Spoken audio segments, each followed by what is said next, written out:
Sri Akal, my name's Amma. On today's episode, I'm going to be talking about my experience of moving out and the general process that took place, the things I've learned, and some of the things I wish I knew before I had moved out. Over the years of moving, I've moved about 7 times for different reasons. 4 times was because of uni, and 3 of those was because of several various reasons. The first one was because I moved out of my toxic Indian home. The second time was because I had got a new job opportunity and I wanted to just be a little bit more independent and away from my comfort zone, which was East London. I moved to a completely new area where I didn't know anyone and I wanted to be a lot more independent. And the third time was because my landlord decided to kick me out. I'm finally settled and I'd say I'm quite good at moving. I wish that if I could go back, there was a lot more information available, which wasn't at the time. So if someone was in my situation and I could look back at them, I know it'd be very helpful.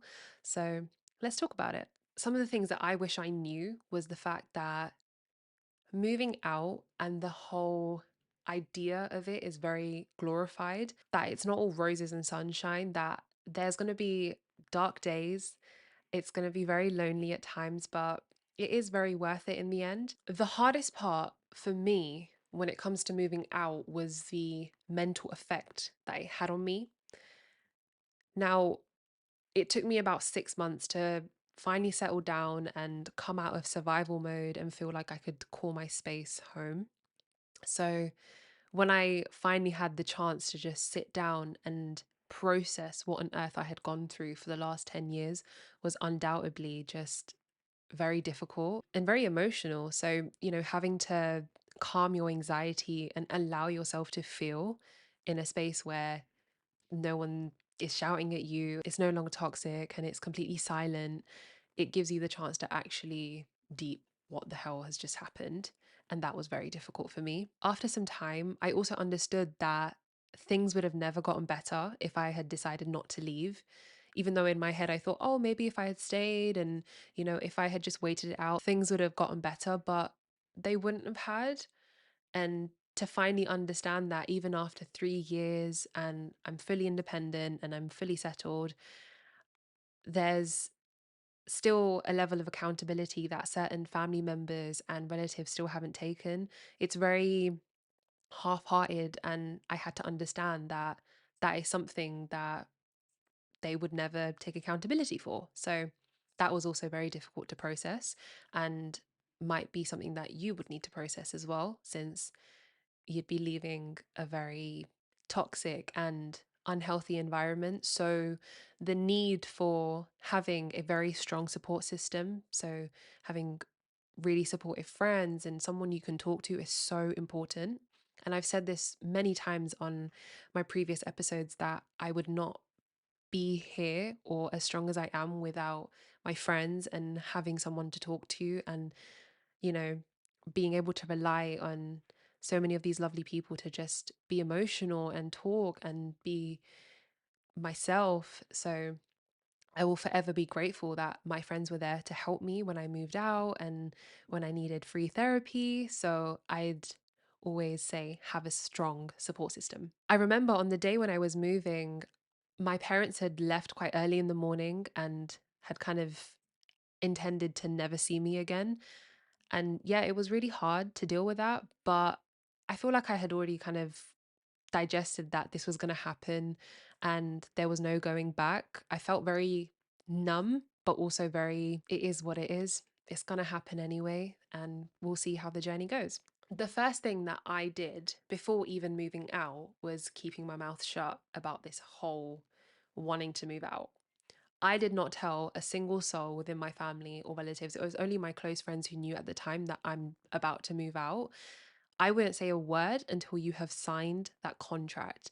I wish I had someone to look over that contract, someone who had a bit more experience, even a manager or someone who was already renting, or just a friend, just anyone to double check. I didn't check my contract. That came with a list of red flags that I'm about to go into, and hopefully you guys can learn off this. But make sure your contract is legitimate and you have a professional or someone you trust to just double check it and look through it. When it comes to your deposit, and if the landlord is requesting you to put a deposit down, that needs to be saved in a secure place. So you have something called deposit schemes. So for example, there's one called the TDS. So when you pay that deposit, that needs to be kept secure within that scheme so that if at the end your landlord wants to dispute anything, you dispute it through that company rather than the money just being held by your landlord, because A, that's illegal, and B, the landlord can just take your money. So especially if you're in a position where you're having to rent on the open market rather than having to rent somewhere like in a professional development, which is a completely different kind of legal structure.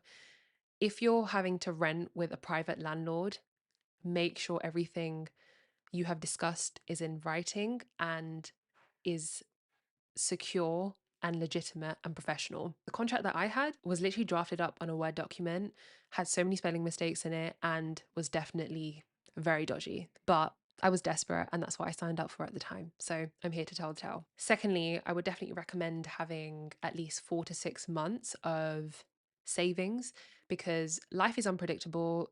Things can happen that you have no control over. So when you make that decision of leaving, you want to go with the intention of not coming back. So you want to be able to be secure, make sure you have that saving, and be able to protect yourself if anything does go wrong. Because in my circumstances, it did. Hopefully, it doesn't happen in yours, but just be safe, be protected. The most important thing I would say, just generally before the whole move out process, if you have the time, and I understand that you might be in a situation where you're desperate and you need to move out and you're overwhelmed and your home is toxic, I can understand that it's very easy to just go for the first thing that comes. And that's what I did. But if I could go back, I wouldn't recommend it. I wish I had trusted my gut instinct, and I would advise you to do the same. If you feel like the person you are talking to or your landlord is dodgy or something is off, don't do it, because your landlord is going to be your first point of contact. And if anything goes wrong, or if you need something, or something needs to be looked over in terms of your contract, your landlord is going to be the first person you call to look over that. So just make sure you have a good professional relationship with your landlord. And that also reminds me, some landlords are very weird and dodgy. So, what I mean by that is there's a level of professionalism that needs to be upheld. So, that doesn't mean your landlord can just message you at like 11 o'clock at night, which used to happen to me, and talk to you as if like you're friends. There's a certain level of boundaries that needs to be maintained. Like, that is absolutely something that should not be happening. And I find that a lot of landlords will have this kind of understanding where they think they can be super friendly with their tenants to the point where it's a bit uncomfortable, and that way it kind of blurs the lines of that professional relationship. So I've heard of situations where landlords are like super emotional and like raising rents and like being manipulative, and it can just be really messy. So I would always say have a professional relationship with your landlords, be good with them, but not too close. So, fast forward to the actual move out van. So, this is the bit where I'm like finally like moving my stuff and my friends are there. First of all, the guy was 4 hours late. Secondly, he looked very questionable in appearance. Like, he did not look like he knew what he was doing. Thirdly, he was like, "Oh, actually, I've got three other drop offs before I drop all your things off." And I was like, okay. And this van that turned up didn't have any like company logo or any sort of indication that this was a move out van. It was just literally like a full transit van with loads of other stuff in there, which I'm assuming that was other people's stuff. And that day, I know I took the risk because I wanted to cut corners and be cost effective, but genuinely, I'm lucky that I had all my stuff, because he could have just ran away with all of it. But, I think God was on my side and I was protected, thank God.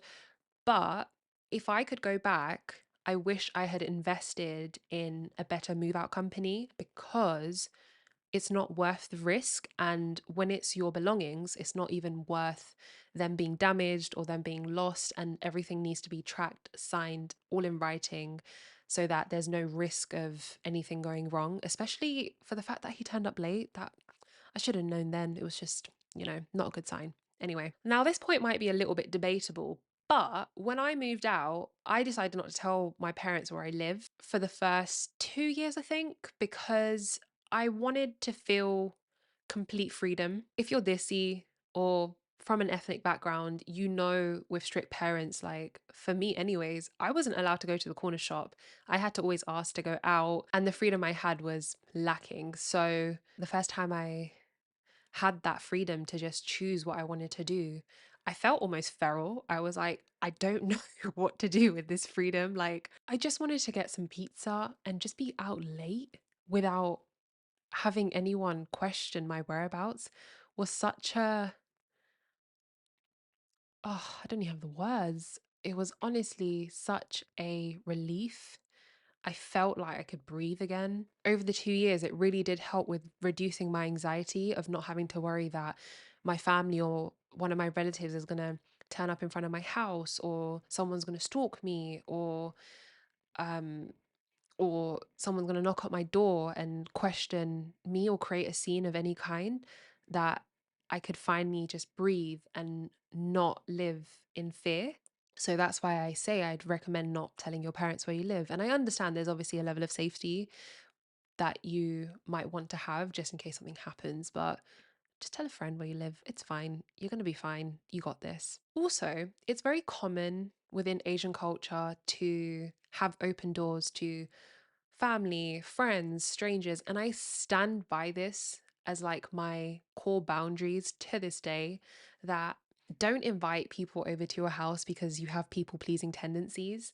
Just because you have your own space and you can now finally be the host that you've always wanted to be, which is so wholesome, but it's not an excuse for you to be so open with your space. Your home is your sanctuary and your safe place. Take it from someone who has had some questionable people over that hosting for the wrong people creates resentment, especially if you're the first one moving out of your friends. Treat your space like your sanctuary and not a frat house where people can just come in and out as they please. Which takes me on to my next area or topic I want to discuss, which is money and how important that is. When I turned 22 that year, I spent $1,000 on my birthday, and about 75% of those people who came, I didn't even speak to them just because life and I've grown up and my friend groups have changed. But going back, that was so stupid of me, but it is what it is. It's happened now. Don't buy everything all at once. When I moved out for the first time, I was obviously very excited. I was hyped up. So I had no budget, I had no list or idea of what I would really need. Put effort into making your space your space. And that doesn't have to mean you have to spend hundreds or even thousands to decorate your space, because life is unpredictable. You might have to move again. And as someone who's done it enough times, it's not really worth it, in my opinion. Even if you have like a few plants and a nice lampshade, create that ambience, it really does make a difference. Having a clean space creates a clean mind. So do what you need to do to create your own space and have a bit of personality and the flair that you want. The one thing I definitely refuse to buy is cardboard boxes. There's many companies, shops and retailers who do give out free cardboard boxes. You just have to ask nicely and they will be willing to give them to you. But if there was a small list that I would recommend as moving out for the first time, buy your own bin, because people are questionable. And what I mean by that is people can be dirty and don't take the bins out. So you don't even want to have that mental stress of, oh my God, no one's taking the bins out, because you've got your own bin. Just keep it small, just keep it on the side. Don't let anyone touch it and you'll be fine. Invest in your own plates, cutlery, bowls, just kitchen stuff. And don't buy like a massive set, maybe like 2 to 4 plates is fine. And because I'm vegetarian, I don't really like sharing any of my plates or cutlery. So it's a good excuse, but that way I know it's clean because I am clean. I would also buy a shower caddy, because people are savage and will literally use your shower products and toiletries. So having a shower caddy means you can just kind of keep your stuff in your room, take it as you need, and transport it in and out of your room as when you need to shower if you have a shared bathroom. So that also would have been really helpful. But yeah, all in all, just do what you need to keep your things organized, unless obviously you're moving in with friends and you've made an agreement of what is going to be shared and not. I also think because I'm a bit OCD and I just don't like people touching any of my things, like I'm very particular. It's to the point where if something's like out of place, I'll have to put it back. Otherwise, I'll be thinking about it at like 2 a.m. that, oh my God, like that ornament was out of place or something, whatever. But I know I'm on the spectrum for sure.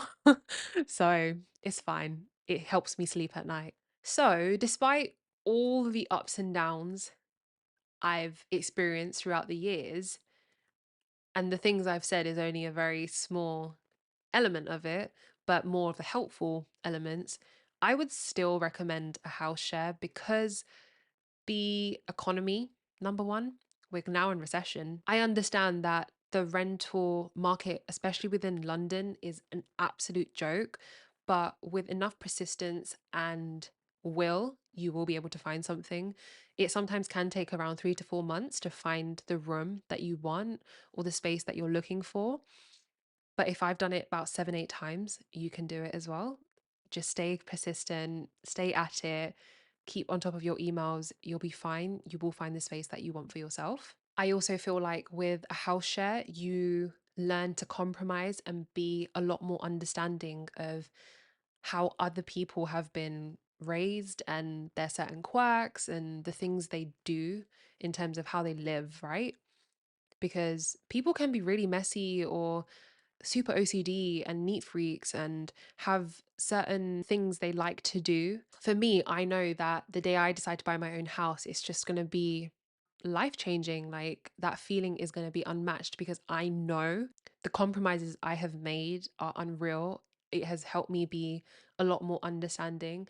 And because I also work in property and I have seen my fair share of how people live, I'm generally a lot more understanding that this person lives like that because of what they've been through. And you also get to meet really cool people as well sometimes. Some of my flatmates have been my long term friends. So it's not all bad. The biggest benefit is the cost of rent.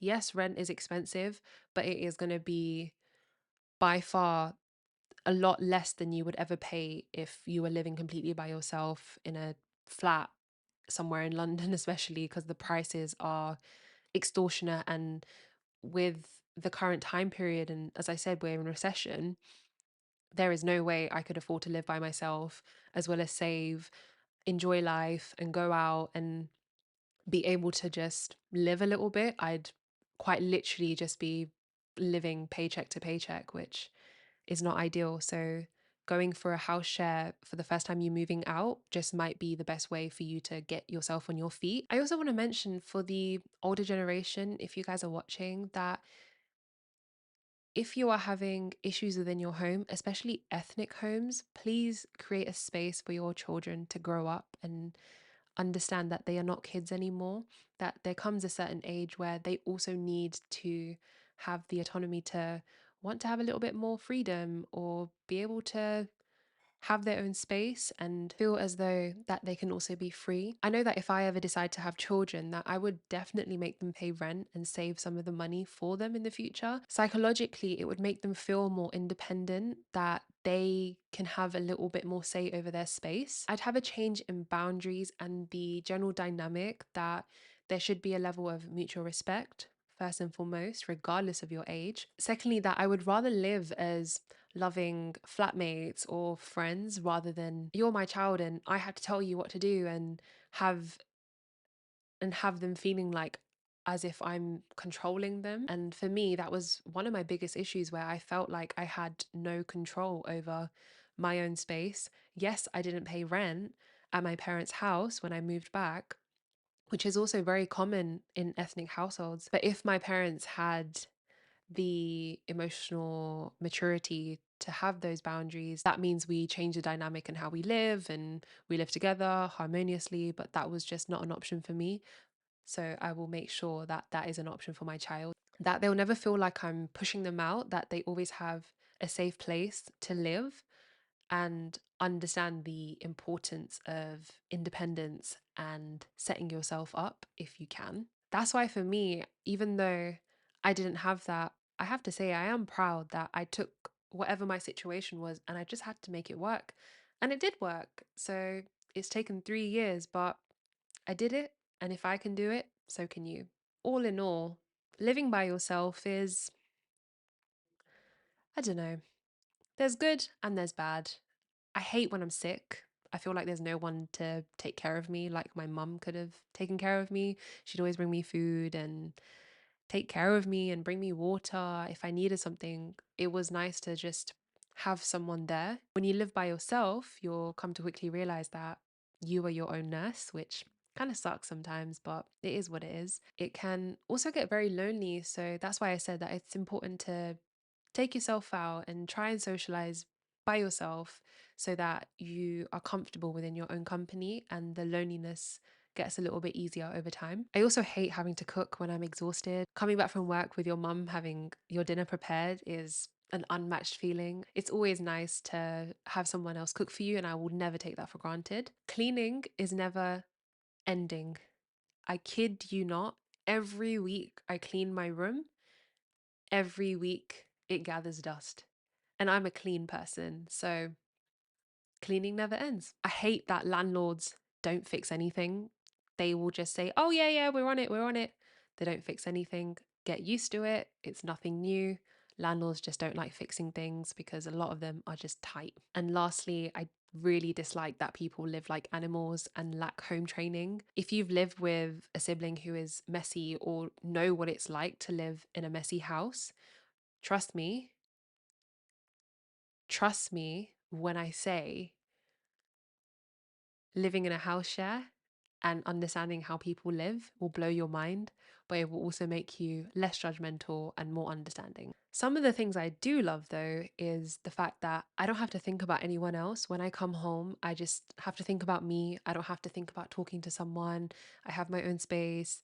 I get to relax and no one's disturbing me unless I want to talk to my flatmates. And I have the freedom to do that, which is nice. When I was living at home, I feel like I had to greet my family, which it sounds really awful, but sometimes I don't want to talk to anyone. Sometimes I don't even want to say hello. Like, I've had a long day. Leave me alone. I feel like in ethnic houses, there's no such thing as cooking dinner for yourself. If you cook dinner, you have to ask everyone else, which is nice. And I'm not stingy when it comes to food. I love cooking, I'm good at hosting.